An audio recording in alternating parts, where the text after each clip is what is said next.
Buenas tardes y bienvenidos a nuestra presentación del libro Dragonomics, Integración política y económica entre China y América Latina, organizado por el Centro de Estudios sobre China y Asia Pacífico de la Universidad del Pacífico y el Fondo Editorial de la Universidad del Pacífico. Para el buen desarrollo de la sesión, les solicitamos que mantengan su cámara y micrófono apagados mientras se realiza la presentación, la misma que contará con traducción simultánea.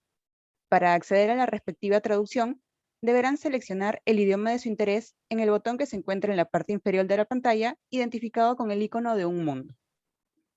Para dar inicio a nuestro evento, invito a Fabio Leiva, asistente de la Dirección del Centro de Estudios sobre China y Asia Pacífico. Adelante, por favor.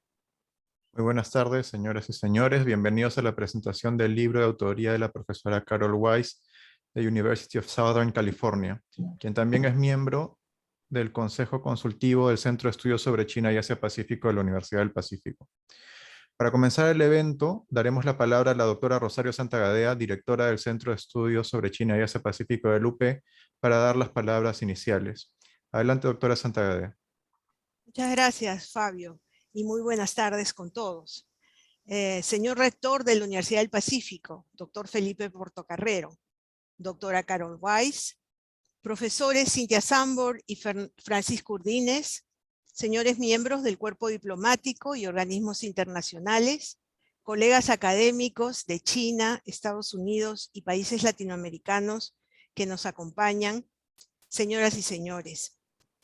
En representación del Centro de Estudios sobre China y Asia Pacífico de la Universidad del Pacífico, que me honro en dirigir, tengo el agrado de dar inicio a este evento donde presentamos el libro Dragonomics, Integración política y económica entre China y América Latina, de la profesora Carol Weiss, que constituye la versión traducida al español de su publicación original en inglés, que lleva por título Dragonomics, How Latin America is Maximizing or Missing Out on China's International Development Strategy.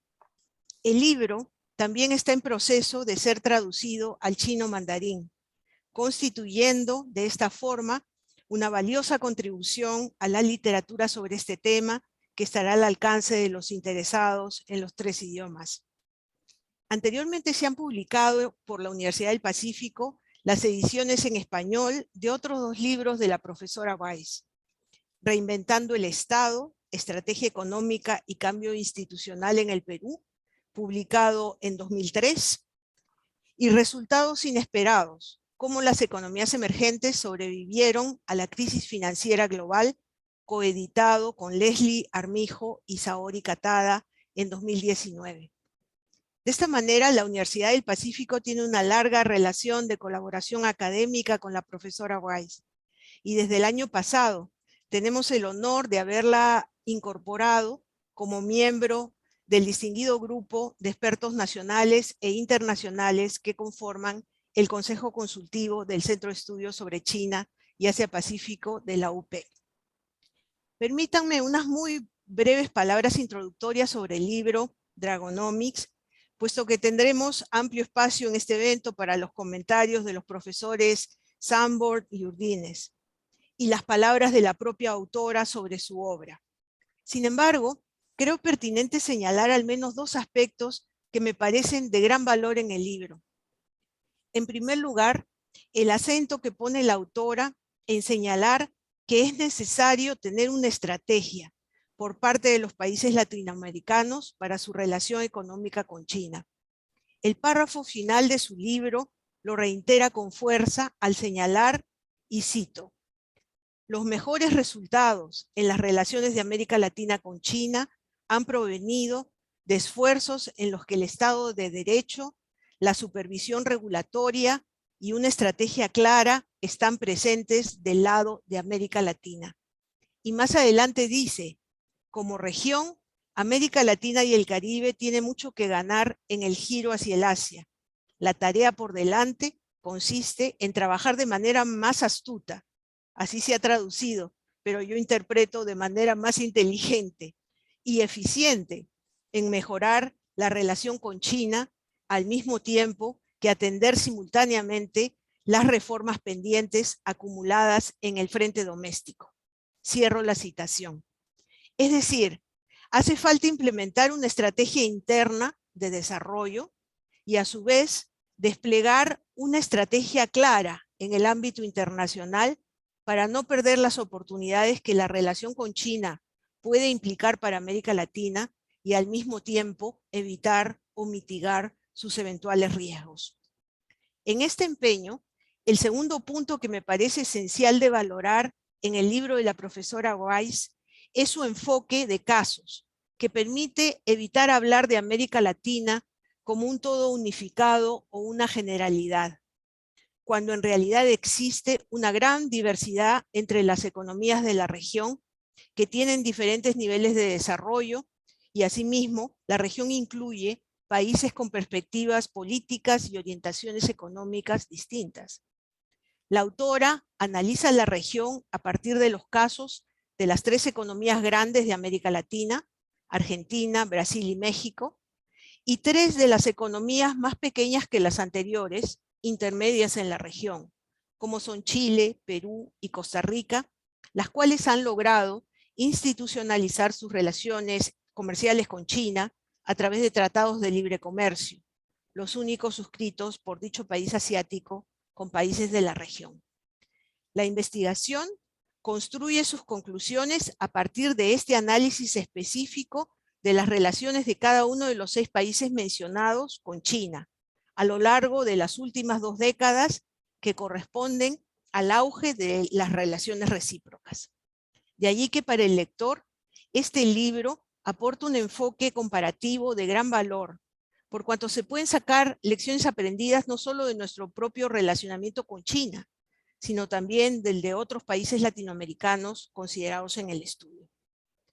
Finalmente, y con esto termino, como también nosotros lo hemos sostenido en nuestras propias investigaciones, es sumamente importante analizar la transformación de la economía china y su estrategia de internacionalización, para poder elaborar, a su vez, y por nuestra parte, una estrategia que nos permita insertarnos competitivamente en Asia-Pacífico, teniendo en cuenta que China constituye el socio económico principal para el Perú y otros países latinoamericanos en esta zona. El libro nos ayuda definitivamente en este propósito. Damos paso entonces a las palabras de los comentaristas invitados y seguidamente a los planteamientos de la autora.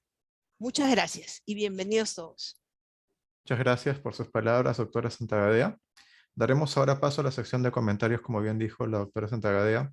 Y en primer lugar daremos la palabra a la profesora Cynthia Sanborn, investigadora afiliada del Centro de Estudios sobre China y Asia-Pacífico de la Universidad del Pacífico y profesora principal del Departamento Académico de Ciencias Sociales y Políticas de la UP. Ella es PhD y Master of Arts en Government por Harvard University y Bachelor of Arts en Ciencia Política por University of Chicago. Entre sus áreas de especialización se encuentran la política peruana internacional, la responsabilidad social corporativa, la situación de la filantropía nacional y regional y las industrias extractivas, con énfasis en el impacto de las inversiones de China en el sector minero y energético para el desarrollo sostenible de Perú y de América Latina. Adelante, profesora Sanborn. Muchísimas gracias. Buenas tardes a todos.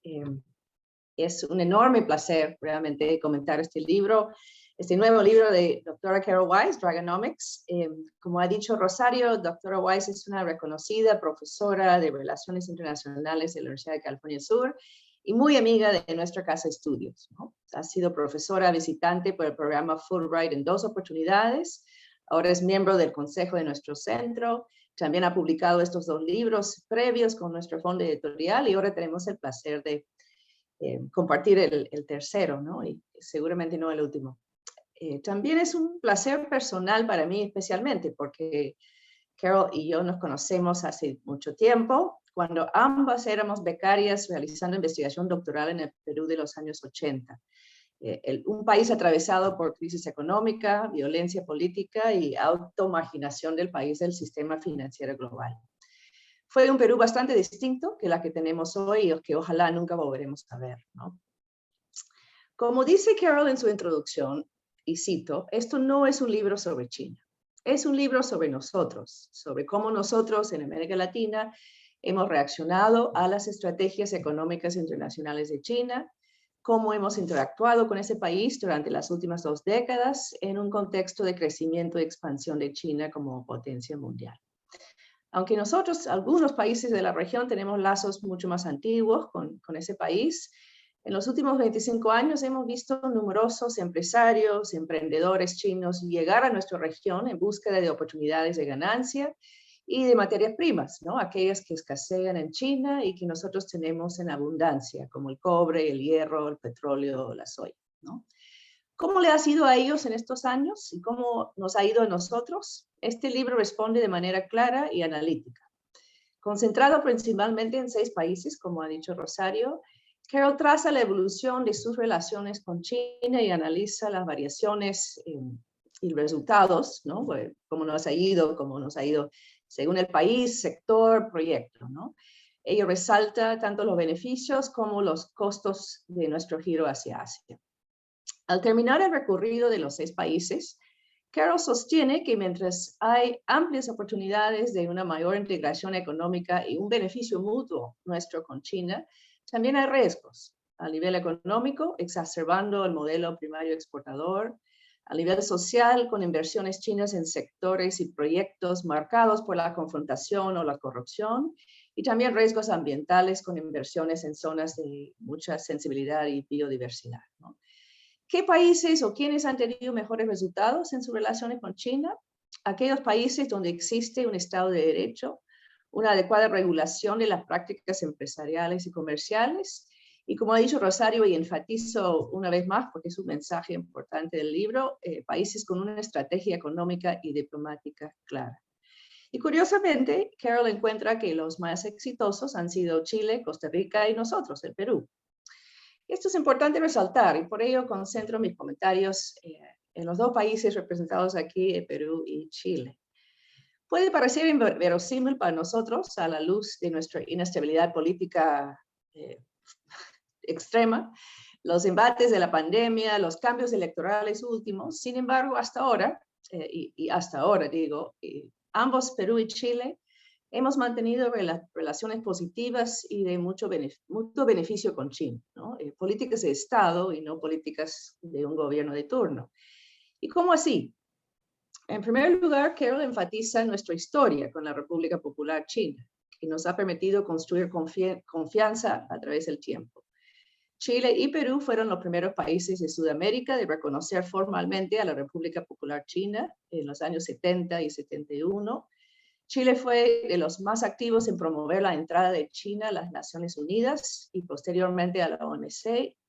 Y Perú, por nuestra parte, al vender hierro Perú a la estatal Shogun, marcó la primera inversión importante de la República Popular China en el extranjero.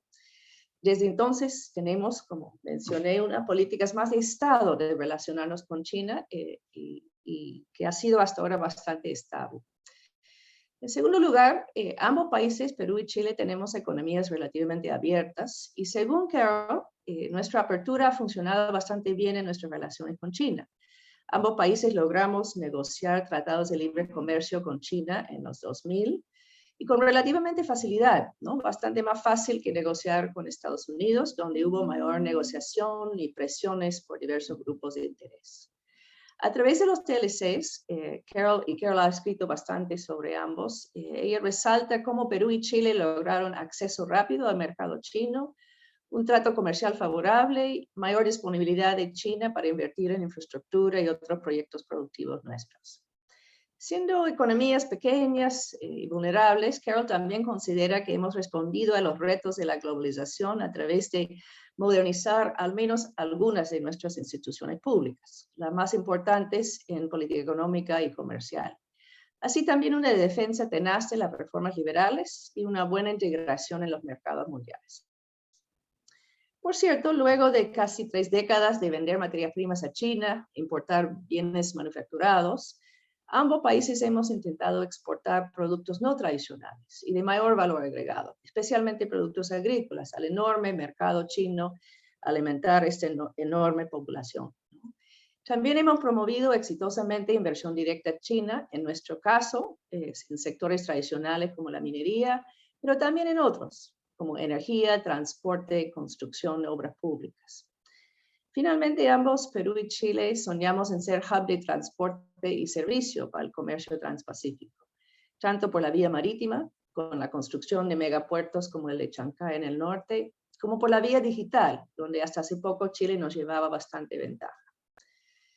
Aunque las limitaciones de nuestras relaciones con China también son señalados por Carol en el libro, el tenor de su texto es bastante optimista respecto a nuestra capacidad de aprovechar las oportunidades que la relación con China nos ofrece. Ahora, después de 2 años de pandemia, de bastante retroceso económico y social, yo pregunto, ¿es demasiado optimista su libro?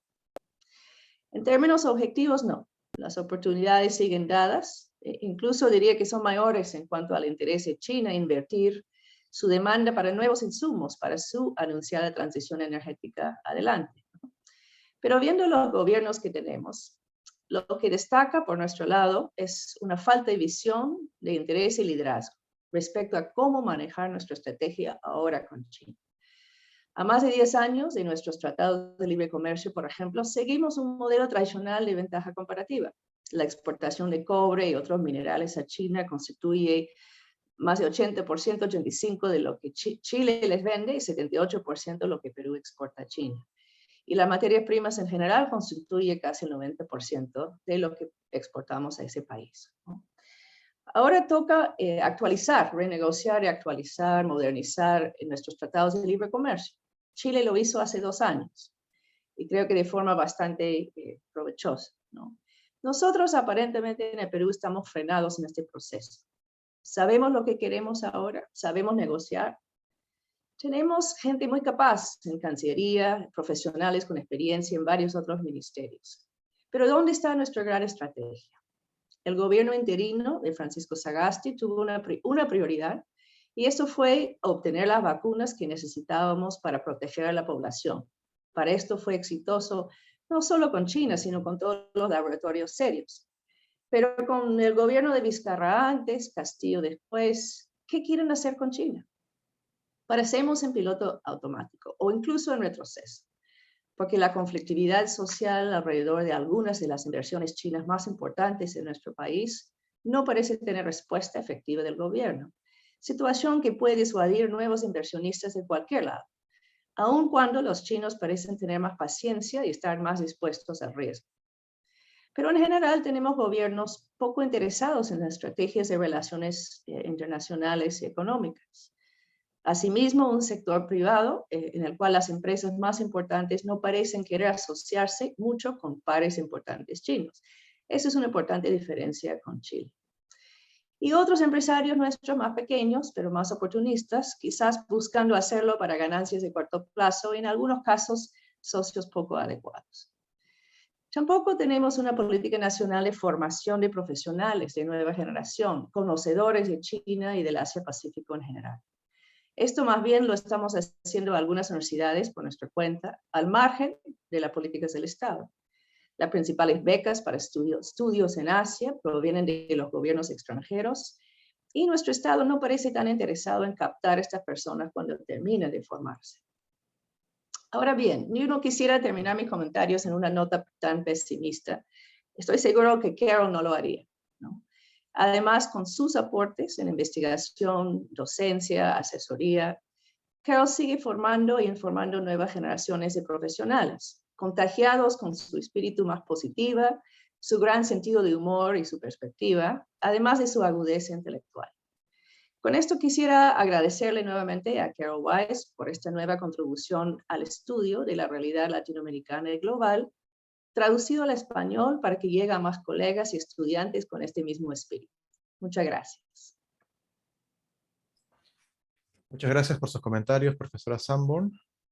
Damos ahora la palabra al profesor Francisco Urdines, profesor asociado del Instituto de Ciencias Políticas e investigador afiliado al Centro de Estudios Internacionales y al Centro de Estudios Asiáticos de la Pontificia Universidad Católica de Chile. Sus temas de interés son la economía política internacional, con un enfoque en potencias emergentes, particularmente en el liderazgo económico chino en Latinoamérica. Sus investigaciones se han publicado en el Journal of Peace Research, Comparative Political Studies, a Chinese Journal of International Politics y en Foreign Policy Analysis, entre otras revistas académicas. Adelante, profesor Urdines. Hola a todos y todas. También estoy muy feliz de ser parte de la presentación en español del libro de Carl Weiss, publicado por la editorial de la Universidad del Pacífico. Es verdaderamente una excelente noticia. Celebro el recurso en español. Ha habido un enorme interés en los últimos 10 a 15 años por razones obvias dentro de las universidades de la región, en América Latina, por el estudio de China, y estoy seguro de que este recurso será muy valioso en programas de magíster, maestrías, licenciaturas y en tesis de doctorado.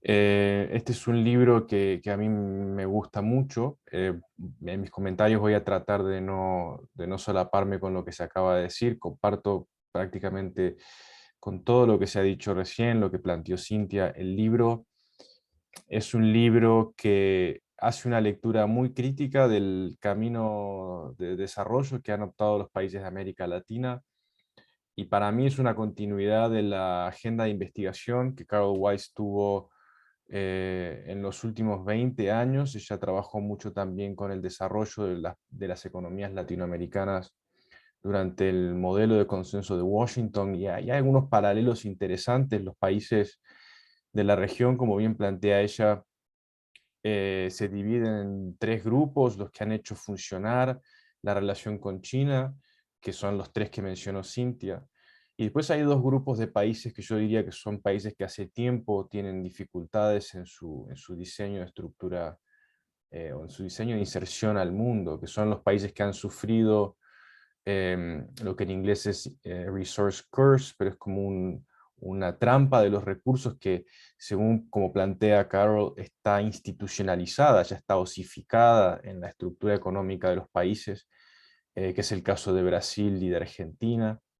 Son países que tienen ventajas comparativas, al igual que Chile y Perú, en la exportación de commodities, pero al mismo tiempo sufren de la contradicción interna de querer desarrollar una industria nacional con la que compite fuertemente la importación de productos manufacturados desde China, y eso ha generado fricciones y contradicciones constantes en su aproximación a este enorme mercado.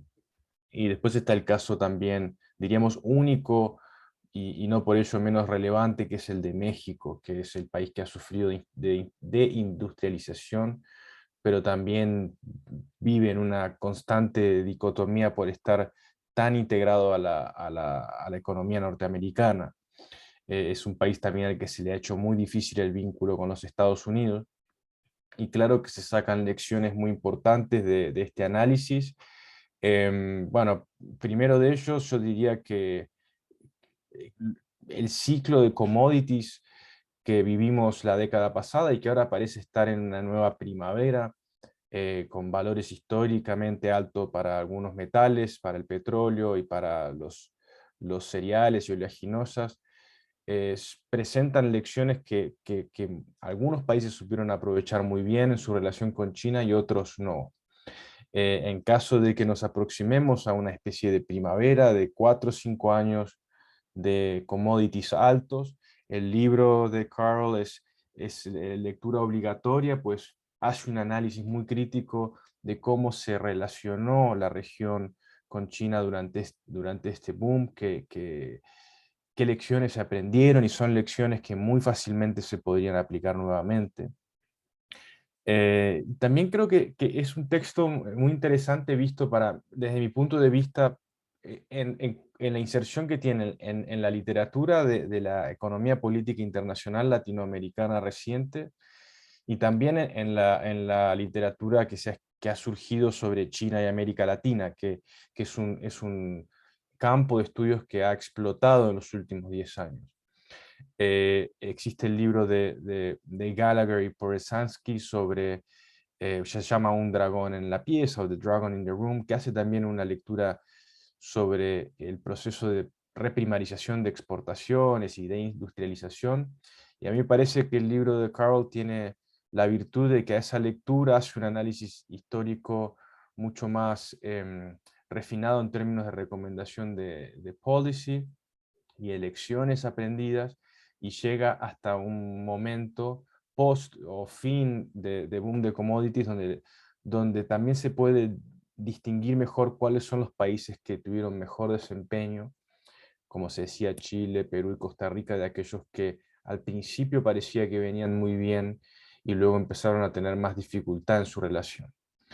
Y después hay otro grupo de literatura que no tiene que ver con China directamente, pero sí tiene que ver con el libro, pues este es un libro que, como mencionaban recién, enfatiza en no ser un libro necesariamente sobre China, sino que es un libro sobre modelos de desarrollo en América Latina y diseños institucionales que promueven ese desarrollo. Y hay trabajos sobre cuánto los países de América Latina están presos del desarrollo y de los precios de los commodities. Pienso en el trabajo de Campbell y Zucco. Hay un libro reciente de Diego Sánchez Ancochea sobre los costos de la desigualdad en América Latina, donde también este libro tiene una lectura, pues el vínculo con China, al ser tan relevante, también tuvo un impacto en cuánto los países de la región pudieron o no pudieron reducir las brechas de desigualdad y de implementar políticas expansivas, fiscales expansivas, para generar tanto reducción de la desigualdad cuanto financiar infraestructura que permitiese mejorar la productividad de los países y demás. Entonces, yo creo que es un texto importante, es un texto que resume muy bien una realidad que se vivió en la región con mucha velocidad en los últimos 15 años, y el trabajo hace una pausa y nos permite sacar conclusiones, y eso creo que es enormemente valioso, más en este momento en que estamos saliendo de una pandemia y que, como comentaba recién, pronto puede darse un fenómeno donde las lecciones del libro puedan ser extremadamente útiles. Yo veo un escenario en el que los próximos 4 o 5 años, mucho de lo que se habla en el libro tendrá enorme vigencia y enorme relevancia. Bueno, el libro, recién se comentaba, también tiene una lectura normativa, que es que de parte de nuestros gobiernos es necesario desarrollar políticas claras en la relación con China. China es un país demasiado grande para permitir que la inercia maneje la relación. Eso genera problemas generalmente. Eh, los grupos de interés internos pro-chino y anti-chino pueden generar bloqueos en las agendas, y es necesario, por lo tanto, diplomacias muy astutas, muy hábiles. En general, un diagnóstico que se ve en la región es que falta cantidad de diplomáticos con dominio específico sobre la realidad en China, mejor formados en el chino mandarín, y sobre todo staff con mejor agencia en la promoción de exportaciones e inversiones. Incluso diría en los países que son considerados de éxito, Perú, donde están basados aquí la mayoría de los colegas, en Chile, donde yo estoy aquí en este instante, incluso en estos países que han, entre comillas, tenido éxito en su vínculo con China, aún hay mucho por hacer. La promoción de exportaciones e inversiones aún tiene un camino grande por recorrer, y es probable que en el transcurso de los próximos 10 años el vínculo que tengamos con China determine en buena medida la evaluación del desarrollo económico que haremos de nuestros países. Así que tiene que ser una realidad tomada muy en serio, muy a pecho, y tiene que estar muy claro en las agendas políticas de los gobiernos que vendrán y de los gobiernos actuales cuáles son las directrices en esta relación. Hay bancos políticos chinos que han otorgado créditos en la región por montos históricamente altos. Al menos 50, 60 empresas estatales chinas que tienen actividad en diferentes países invirtiendo en el sector de infraestructura, telecomunicaciones, logística, también en el sector bancario, en el sector de manufacturas. Es tan amplio el fenómeno que exige de una organización y de una planificación importante. También se han sacado lecciones, como se comentaba recién, respecto a lo que vivimos durante la pandemia en la relación con China, y creo que el libro también muestra un poco eso. Los países que tuvieron mejor vínculo en relación con actores chinos respecto a donación de insumos médicos y en su acceso a vacunas son países que tuvieron canales entre negocios, canales de negocios y canales empresariales y público-privados preconstituidos. El caso de Perú, Chile y Costa Rica son claros en eso. Después en Brasil yo diría que hay heterogeneidad regional, pues también los estados juegan un papel, en Argentina lo mismo, pero el vínculo preexistente en términos de negocios, redes profesionales, redes intelectuales, redes de empresarios preexistentes a la pandemia favorecieron enormemente el desarrollo de redes para la llegada de donaciones y después para la compra de vacunas, incluso para la manufactura de vacunas. En Santiago se está instalando un laboratorio de Sinovac con asociación a la Universidad Católica, donde intervino también el gobierno chileno. Se conjugó una red interesante de actores estatales y no estatales en un negocio que fue de ganancia y ganancia para todos los actores involucrados. Y bueno, y ese es un poco el punto con el que quisiera terminar, para dar paso a los comentarios de la audiencia, que es que en la relación con China es importante desagregarla, es decir, entender que cuando se habla de China como un concepto, es un concepto abstracto que en verdad involucra una multiplicidad de empresas, actores financieros, bancos, fundaciones, universidades, y son actores con enorme presencia en la economía global, con enorme diversidad entre ellos, y por lo tanto, como bien dije antes, exige una estrategia muy preparada y muy atenta a esta enorme heterogeneidad. Es decir, es una estrategia que exige tener personal formado muy técnicamente y que esté muy atento en esta agenda. Es una agenda muy cambiante, muy dinámica y en la que hay que estar muy encima. Así que felicitaciones a Carol Weiss, se lo he dicho en privado, pero lo digo aquí públicamente. Espero ver copias del libro en español pronto en Chile y bueno, en Argentina, de donde soy también. Espero verlo en las bibliografías de los cursos de máster y pregrado, distintos programas que hay. Y ojalá así sea, ojalá quienes están aquí tengan acceso al libro y puedan aprovecharlo, porque es un muy buen recurso. Muchas gracias por sus palabras, profesor Urdines. Para cerrar el evento, damos la palabra a la doctora Carol Weiss, profesora de la Escuela de Relaciones Internacionales de University of Southern California. Anteriormente fue miembro de la facultad en la Escuela de Estudios Internacionales Avanzados de la Universidad Johns Hopkins en Washington, D.C. La doctora Weiss se especializa en economía política internacional y desarrollo con énfasis en América Latina y Asia. Ha escrito extensamente sobre integración comercial, crisis cambiarias, reforma institucional y la economía política de la reestructuración del mercado en la región. Adelante, profesora Weiss.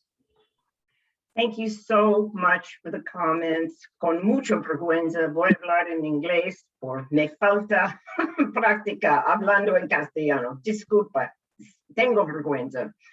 I want to begin, first of all, the center, all of you, Rosario, Fabio, Jose Pablo, or Jose Carlos, excuse me, you've been really so welcoming and helpful. My two commentators, I've been taking them on the road with me. They've been all over Latin America commentating on the book, and each time it gets better. Thank you, the effort you put into it. Thank you, Cynthia and Francisco, very dear friends. Now, a political economist is usually looking for the next big thing. So I got my PhD in 1991, and boom, we have these financial crises, these currency crises in Latin America, and they were different kinds of currency crises than we'd ever seen before. They were fascinating. I wrote a lot on those. Then there was China entering the World Trade Organization in 2001. I jumped on that. The rise of China in the 21st century in Latin America, I think, is the phenomenon of all phenomena.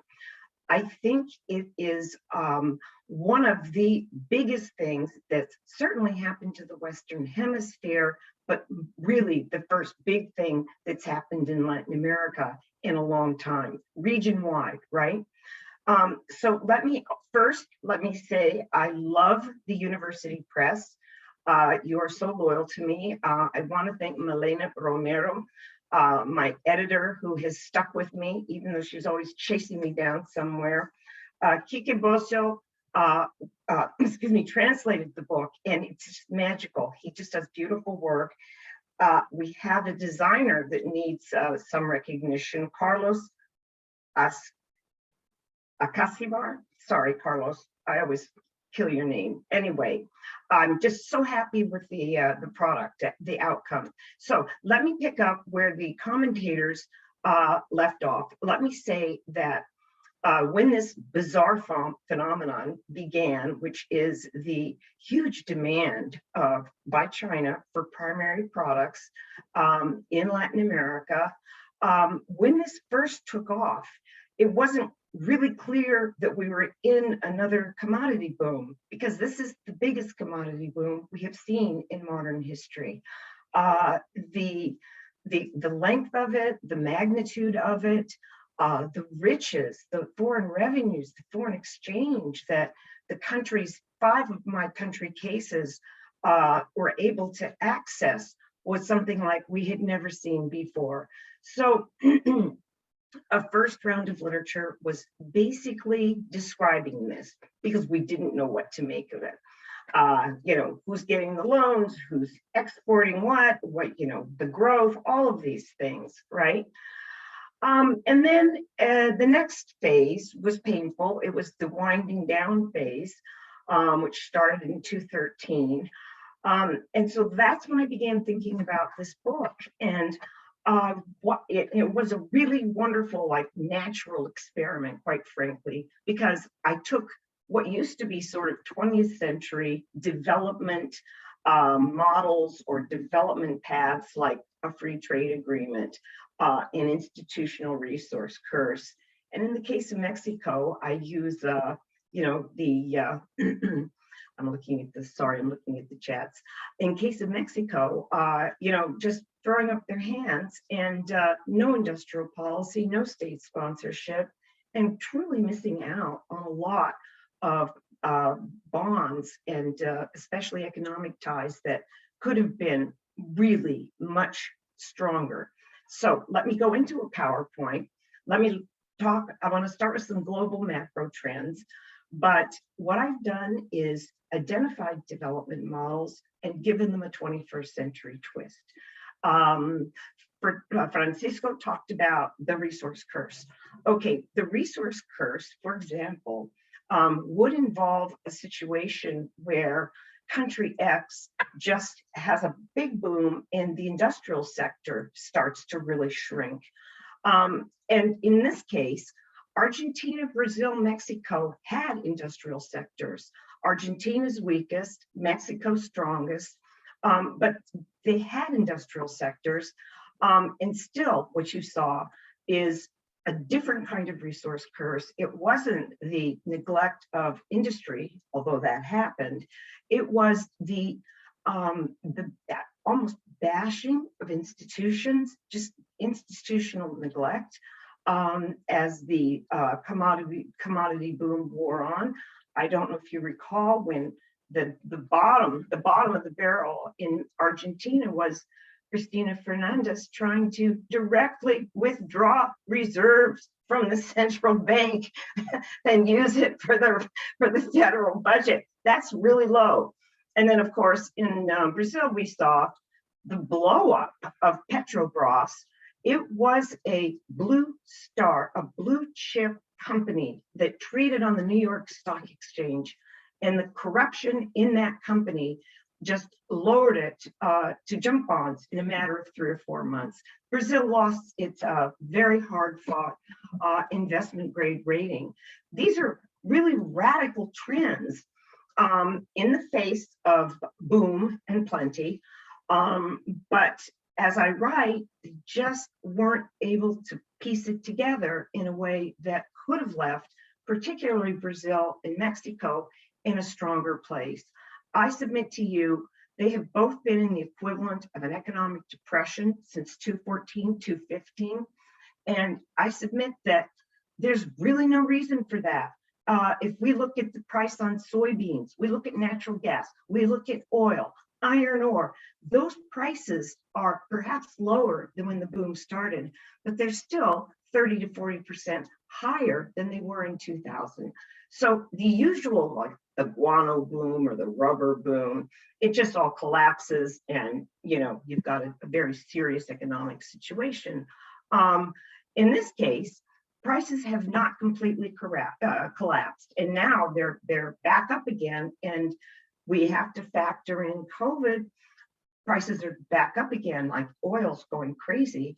But the really deep depression with COVID added on to it, it makes it very difficult to really sort out the facts. So what I'm going to do is we're going to look at some trends that go up to the eve of COVID, which is to say the data goes through 2019.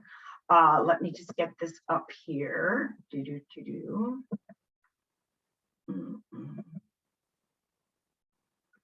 Okay. All right, let's see here. Now, these are just some introductory comments. I'm not going to belabor this because my discussants and Rosario have already mentioned all of these.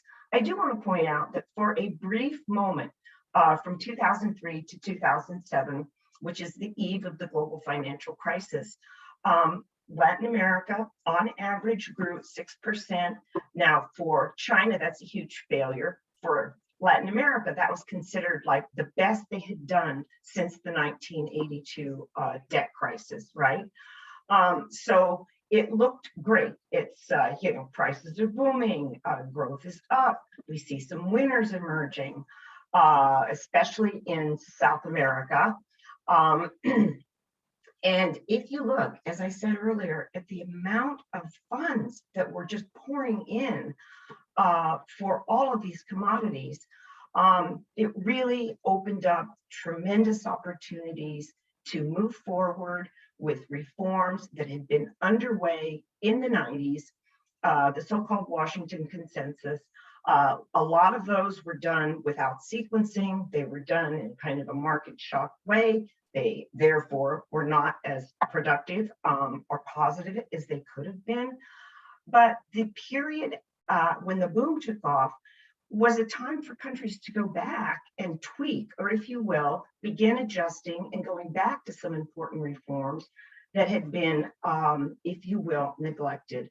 The big ones, I would say, would be antitrust, deregulation with regulatory oversight, all the kinds of things that, make for an economy in a given country that are favorable to investment and trade and per capita growth, right? So I've already spoken about the period since 2013. Let's just look at, this is the book in a nutshell. This is my way of putting it. Just to summarize what everybody has said, I insist that China's expansion in the region is part of its international development strategy. China has not been blessed with rich resources, and its land is not really habitable for rich agricultural production. So China, as it's moving into this big growth spurt post World Trade Organization, they're really desperate for commodities to feed growth, to take export manufactured goods to the next level and whatnot. Now, given that I'm coming from the Western Hemisphere myself, I'm very annoyed. I think they've stopped now, but this was big from 2016 to 2020. China's a strategic competitor, it's predatory, it's taking over, threatening US hegemony in the Western Hemisphere. And I don't think it's really done any of that, but we can discuss that in the Q&A. The so-called success, and I do identify success, you know, the aftermath, the deep, deep depression kind of hides the success that has occurred in many countries that I've studied, but it varies by issue, sector, and project. It's very difficult to look at country X and say, that's a disaster, or to look at country Y and say, that's a success, right? Brazil has got some very positive Chinese projects, Chinese finance-sponsored projects, and they've got some really bad ones. We can discuss that later. So at the time, and now I don't know, I mean, I think when we come out of COVID, the relationship between China and Latin America, I would call it phase 4, right? We don't know what it's going to look like. But I have to say, up until COVID, for me, the data really say all in terms of the success of the small open economies, particularly Peru and Chile, in dealing with China. They aren't taking them, you know, the big ones, Argentina, Brazil, Mexico, filing endless complaints against Chinese, you know, dumping in the market and this, that, and the next thing, and none of it goes anywhere. So especially Peru and Chile, they dealt with China according to international law, and institutions, they may be beleaguered, but institutions, global institutions around trade and investment, by negotiating free trade agreements and really working those agreements. They've been updated. Chile's quite updated. Cynthia's implying that the updating on the Peru side may be going more slowly for political reasons, obviously. So just to, you know, summarize here, I do see this as positive. I think that the China phenomenon really was an incredible opportunity for countries in the region, and the ones that are mainly tied to China now with trade and investment, an amazing opportunity to really deepen down in reforms, growth, etc. All right, so let's go to some data. This is data by decade. It's interesting when you do this because suddenly everybody's, you know, the 1980s were the decade, the lost decade, the decade of zero growth, right? It doesn't look great, but, you know, we do see some, especially Chile, Costa Rica, we do see some growth during that period. The period 1990 to 2000 is written about very negatively by many social scientists, economists and political scientists, about a period of implementing or kind of, you know, like going halfway or part way with market reforms. And the thing that I find intriguing is if we look back on this, the 90s weren't bad. The problem with the 90s is that the big growth spurts that were brought about by rapid privatization and rapid liberalization, they weren't sustainable. We could not, by 2001, 2002, Argentina and Brazil were back in the dumps. But then comes the China boom, which I'll turn to in the next slide. So overall, if we look at the 20th century or the 21st century thus far, it's not as good as the 90s. It's not as bad as the 80s, but it could be much better, all right? Peru is standing out for the entire 20 years. The usual suspects, if you look at this, Chile, Costa Rica, Peru, and the big players, Mexico, Argentina, Brazil, are just lagging for a number of reasons. So now let's do an analysis that is broken up according to the time frame of boom and post-boom, all right? And this is a little troubling. Probably for me, the most troubling thing are the incredible gains in per capita income growth. I mean, development economists tend to measure success by average annual growth in per capita income. And these numbers are really terrific, except for Mexico. That's another story, but they're really terrific. And then what we see is the aftermath, and pretty much across the board, we see, you know, a loss, or if you will, a backsliding in the per capita gains that had been made during the boom. Fixed capital formation, that's public and private investment. I want to remind you that China's is around 40% of GDP. If we look at this, and especially if we look at the amount of investment that went on during the boom and after the boom, Argentina took a big tumble. Brazil took a big tumble. Chile held steady. Costa Rica, a little bit. Peru held steady. And Mexico also held steady. But these numbers should be going up. They shouldn't be going down. You know, the sort of virtuous circle of investment and growth just could not hold after 2014. And then growth, annual growth 2013 during the boom, it was fantastic, right? And then afterwards, this is aggregate growth, you know, it really slumped. So there's a lot of growth. It couldn't be maintained. And again, I think the most troubling figure here is the drop in per capita income. Okay, so we've already discussed, my discussants have discussed, I've discussed the different development models, or if you will, lack of development model that I identified. And this is, by the way, the world according to me. You're welcome to disagree. But Mexico dropped industrial policy. When you say kick away the ladder, Ha-Joon Chang's brilliant book under this title, it refers to just going, you know, market, you know, cutting back deeply on state sponsorship, industrial policy. And this was part of the North American Free Trade Agreement deal that Mexico made with the US and Canada.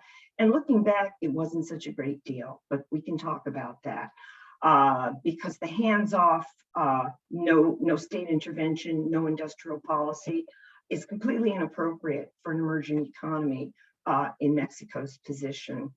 I mentioned Argentina and Brazil, the institutional resource curves. Again, it's not the usual crash of industry. It's located much more in the institutional context. So let me just go ahead. I don't want to speak too much longer. What is this, China?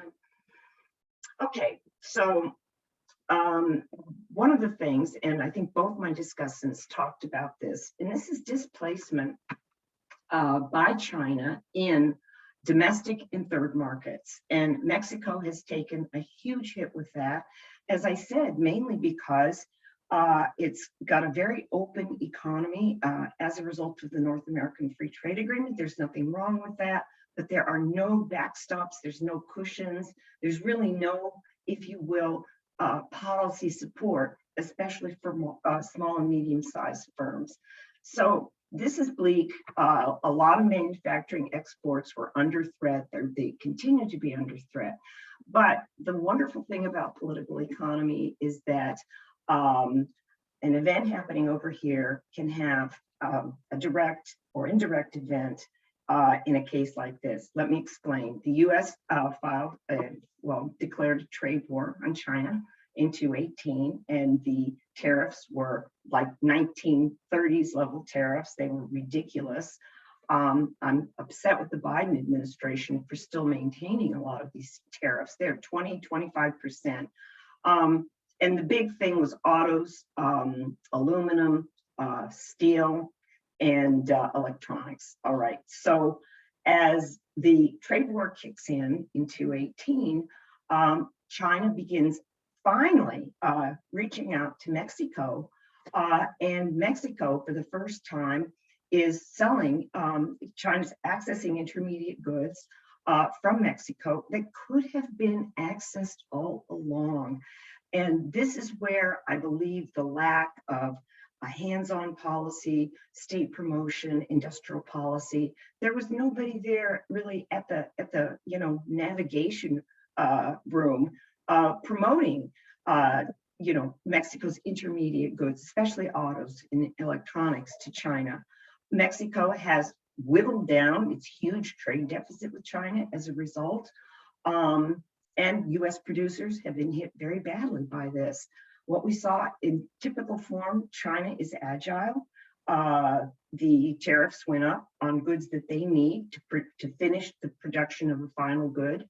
And they accessed from Taiwan, Vietnam, Mexico, and they were quite resourceful, and they've been continuing to do so. It's a similar story with soybeans. A lot of it was coming from the US. Okay, fine, we're in a trade war. And Argentina and Brazil have had a major boom in selling soybeans to China, even during the pandemic, all right? Chinese foreign direct investment to Mexico is also the lowest. And Peru's is the highest after Brazil. Okay, so let me leave Costa Rica out for now. I do think they did the right thing by formalizing their agreement with China in terms of a free trade agreement. But it turns out, if we look at Costa Rica's institutional development, it was too sophisticated to go into all of these old-fashioned infrastructure deals with China that China was proposing. When I say that, it's too ecologically, it's got a green policy, it's very advanced, they do strict environmental assessment reports and whatnot. So that relationship has faltered, shall we say, since 2018. All right, so now this is an interesting thing. I'm almost done, and I've got a lot of indicators in the book that talk about, you can see here, Chile and Costa Rica are off the chart with regulatory quality, for example. But one thing that I find intriguing, and this is an overall story about China, it's not doing well with regulatory quality, right? But they operate on like economies of scale, mass production. They've got a lot of complaints, as I said, at the WTO. They seem to take it in stride, and the fact that China is careless, or if you will, not really performing very well with regulatory quality, it puts more of the burden on the host country, right? And so it's too soon to talk about Belt and Road in Latin America. They were invited in 2018. We went in, I think we have 19 memoranda of understanding. And then it's been very little action on the lending side on Belt and Road due to the pandemic, right? But in the projects that I look at pre-pandemic and that were ongoing through the boom, what you do see is that it is incumbent upon the country itself to really hold China accountable on the regulatory front. They will tear through the Ecuadorian jungle and run roughshod over indigenous groups and permit China to build ridiculously sloppy, messy, projects like dams and whatnot. Or there is, the Costa Rica situation where they said, no, we're not going to go that low. We are not going to stoop that low. We're not going to have an oil refinery on the Caribbean coast of Costa Rica that doesn't have state-of-the-art green technology. So it's a little difficult because we know that many countries in many emerging economies and developing countries, that regulatory quality, antitrust, environmental oversight, labor market norms, these are their weak spots, right? And if you will, China has become a challenge for countries to step up and, hold China accountable. But there are really sad, I think Ecuador is a really very disturbing case where it's just a lot of shabby projects. Okay, so let me just say a few things here. Path dependence is at work here for Argentina, Brazil, and Mexico. What do I mean by that? I mean that if we go back, and I have data on the trade relationship with these three countries with China in the 60s and 70s, right? Argentina was selling wheat to China in the 60s. Brazil was selling iron ore. Mexico was selling a lot of primary products. But the thing here is that, you know, you go to conferences, you hear these policymakers complaining like, oh, China's flooding our market for manufactured goods, and we can't export manufactured goods to China. They're protecting, they're this, that, and thing. I want to really emphasize that none of these countries have ever exported manufactured goods to China, ever. Mexico had a brief heyday in the 70s of low value added, very basic manufacturers, but that figure is now gone.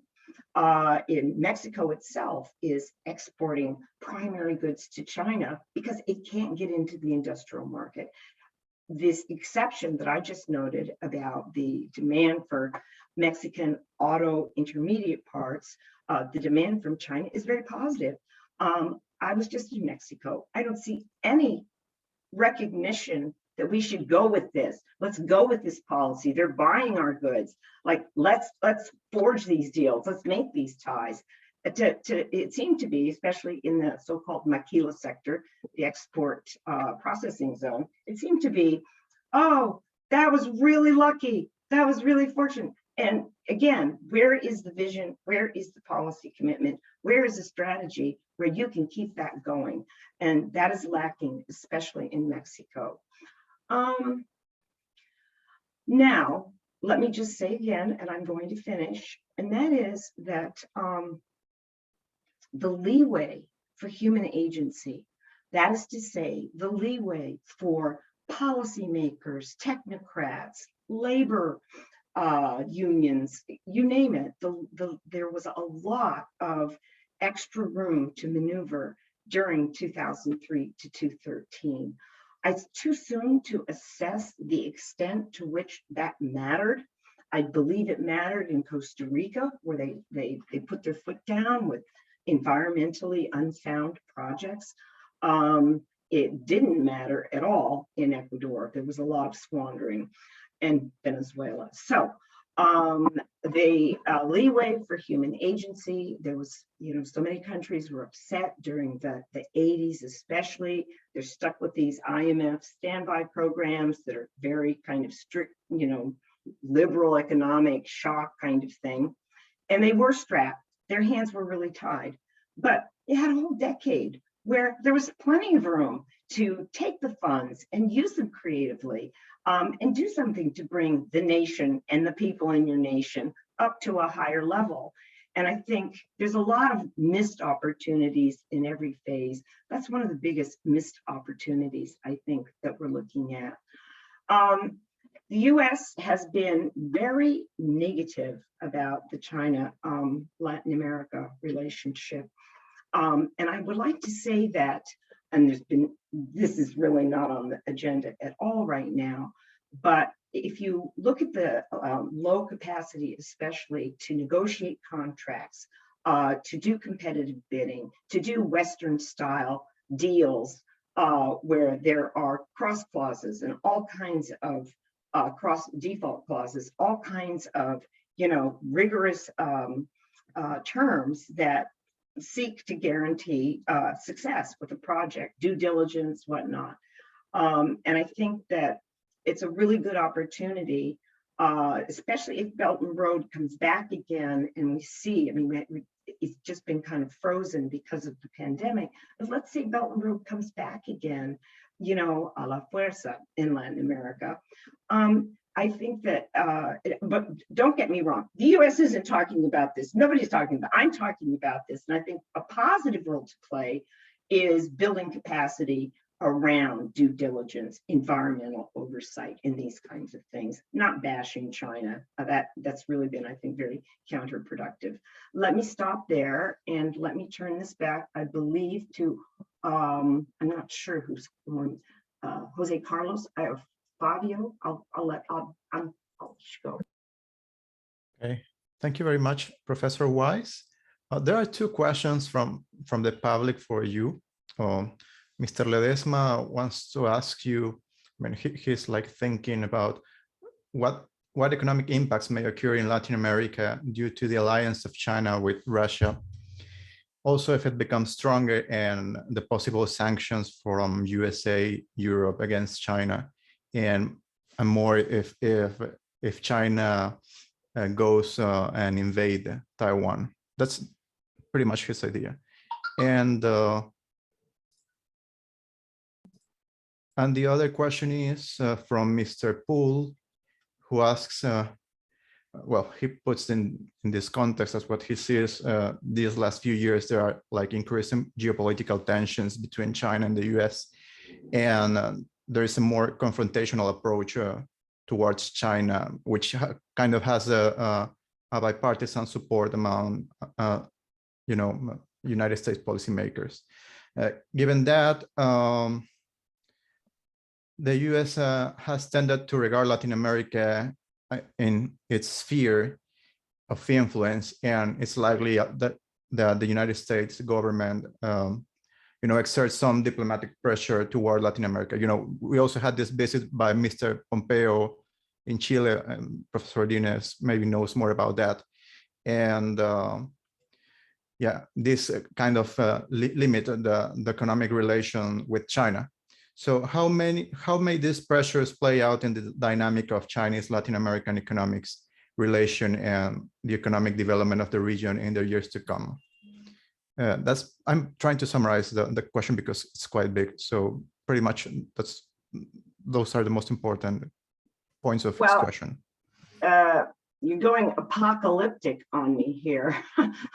The commentators, not me. I not have another you, different. The questioner. I like the question a lot, but it's like worst case scenario, right? Yeah.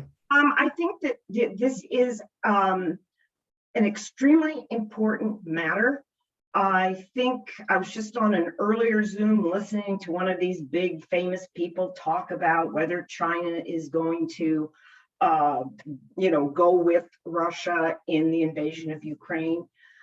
So, I mean, I am not, you know, I'm not reading the crystal ball. I don't know. But if we look at the absolute, like really single-minded determination of China to move forward in the international political economy, if we look at its commitment to growth, to markets, I mean, it's everywhere. It's in everybody's face, right?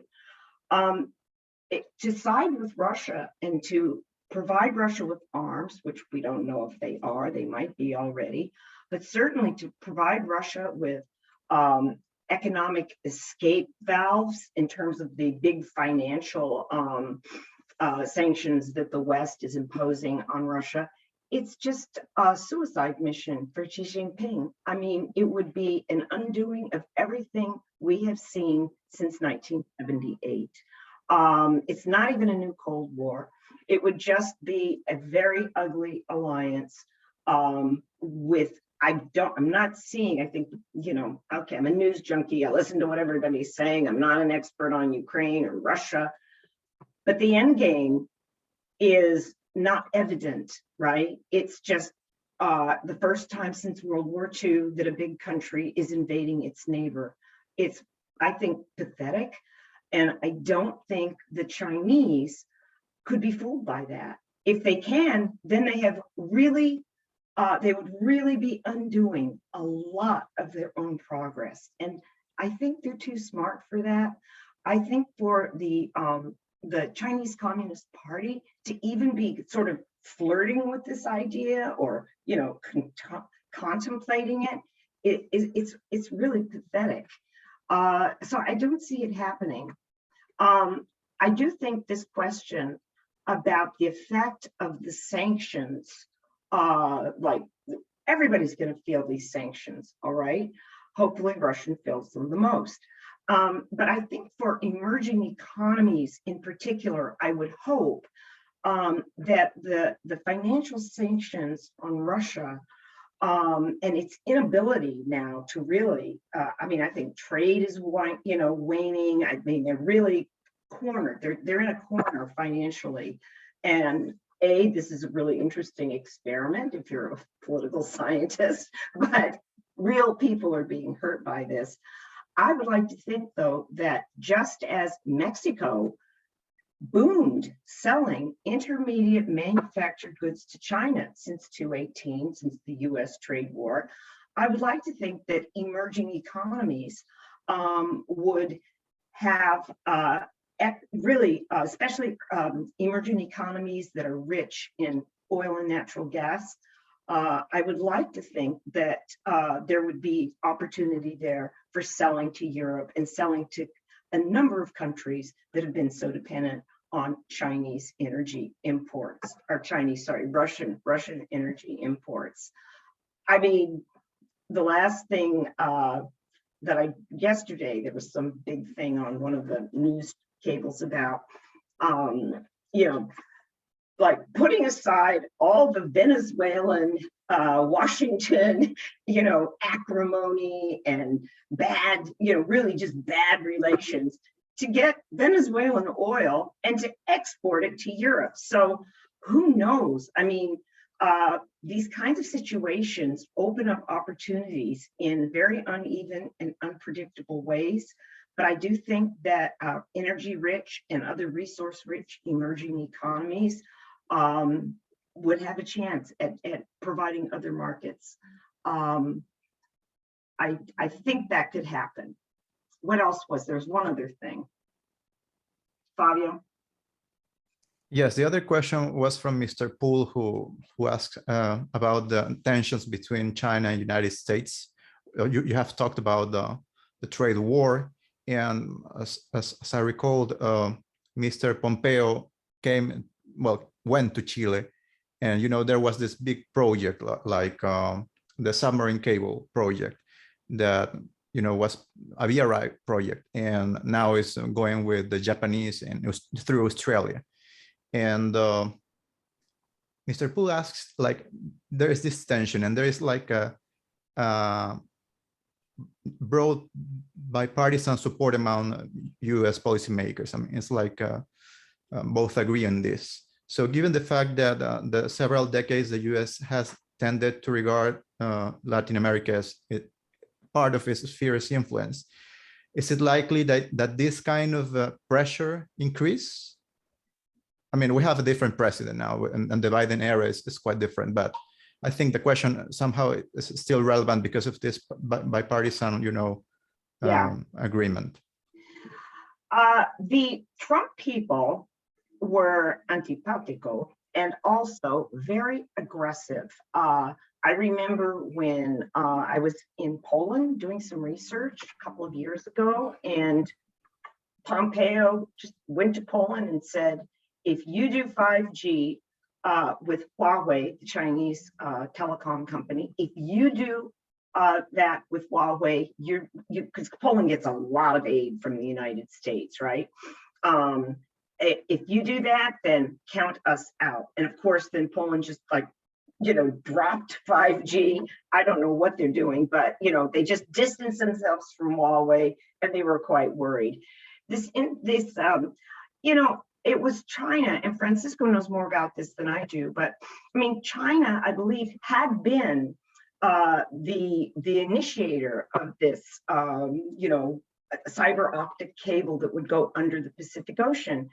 And China had been talking to Chile about this, I think, for at least 5 years. And then the Japanese show up. And again, did the Japanese like the Trump people? No, they did not. Because the whole U.S.-Japan alliance is torn up, with the, Trump tears up the Trans-Pacific Partnership Agreement. So the so-called, the U.S. China alliance was really weak. So during the Trump people, I don't know the inside story of how Japan got in there to do that. And by the way, okay, it's a cyber optic cable that's really pretty, that's a really forward-looking project. I don't see what the problem is with the Chinese doing it. Francisco, do you want to say something about this? Sí, voy a hablar en español. Yeah. Ha habido mucha discusión en Chile respecto a la posibilidad de que un cable transoceánico sea desarrollado por una empresa china. Supimos que había dificultades técnicas en ello, es decir, el cable cada ciertos kilómetros necesita de repetidoras. Se hacía muy difícil y también había enorme preocupación política, pues las presiones desde Estados Unidos fueron explícitas en ese sentido. Entonces la decisión que se tomó fue la del camino más corto, que fue optar por un proveedor alternativo. Surgió la opción de una empresa japonesa que se ofreció, o el plan contempla un cable que pasa por Australia y Nueva Zelanda, y hasta ahora un poco la posición es esa, por lo menos el gobierno que salió el último mes, era matar dos pájaros de un tiro, evitar la politización del tema y la queja del Departamento de Estado por un lado, y por otro la de tener un proveedor entre comillas confiable respecto a la provisión de ese bien y que estuviese dentro de los márgenes presupuestarios que se manejaban.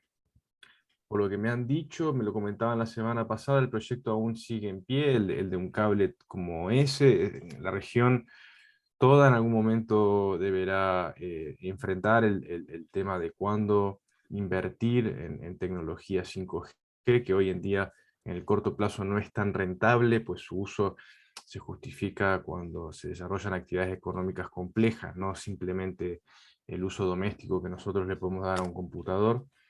Sin embargo, es una inversión que anticipa el mundo que se viene, y hay una cierta, yo diría, competencia entre Chile y Perú, por un lado, a ver quién se hace de la infraestructura desde el Pacífico. Brasil también estaba interesada, pero me parece que toda la dificultad enorme en la que estamos transitando, primero con la pandemia, ahora en este instante con la guerra en Ucrania, hace que toda la agenda esta se haya puesto un poco en pausa. Seguramente si la situación de la pandemia mejora en los próximos meses, se volverá a escuchar noticias sobre este tema. Y en ese sentido, para volver un poco al tema de la charla, claro, las empresas chinas de telecomunicaciones podrán jugar un papel central, pero también pondrán a los países de América Latina siempre en una posición incómoda. Hay una pregunta sobre eso, que es cómo lograr un vínculo positivo con China sin dañar la relación con Estados Unidos. Bueno, el libro de Carol es muy claro. El libro tiene una postura que es que la relación con China no ha ido en desmedro de la relación con Estados Unidos. Yo creo que desde el lado de los Estados Unidos sí habrá cada vez más presión para que los países tomen una postura. Me lo imagino sucediendo. Así que creo que para las diplomacias de los países será cada vez más difícil tener una relación positiva, constructiva con los dos. Pero bueno, ojalá me equivoque. Muchas gracias, profesor Urdines. Muchas gracias con todos. Estamos 20 minutos fuera del tiempo, pero agradecemos mucho las preguntas. Quedan dos preguntas adicionales por parte del público que no hay tiempo para responder, pero consideramos que pueden un poco conocer la postura de la profesora Weiss en el libro mismo. Pueden adquirirlo en el fondo editorial. Estamos colocando los links en el chat para que puedan adquirirlo. Y bueno, dando las gracias a la doctora Santadea, a la doctora Sanborn, al profesor Urdines y a la doctora Weiss, damos por terminada la presentación del libro. Les pido a ustedes, por favor, que se queden para una foto protocolar después. Muchas gracias a todos. Eso es todo.